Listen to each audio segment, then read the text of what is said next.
FITA remote 6 inch के भातार 7 FITA remote 6 inch के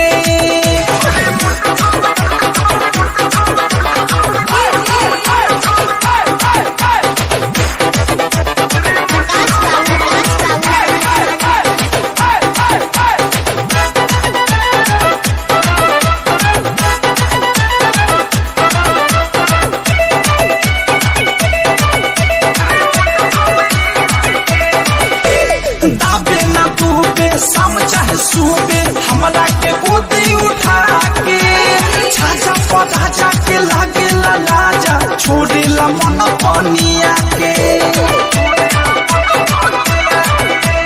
दाबे ना डूबे शाम चाहे सूबे हमरा के गोदी उठा के छाछा पौधा जाके लागे लाजा छोड़े ला मन पनिया के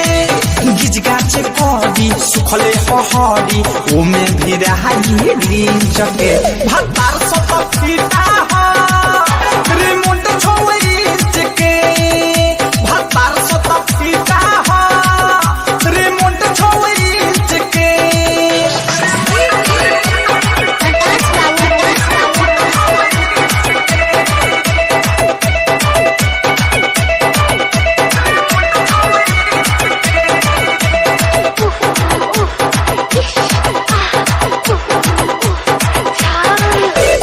गवने के बेदी चलावे में बेदी धुक धुक कोइले सजाना बा सरधाना पूरे देखते से पूरे अभिले ही है बाबा नावा गवने के बेदी चलावे में बेदी धुक धुक कोइले सजाना बा सरधाना पूरे देखते से पूरे अभिले ही है बाबा नावा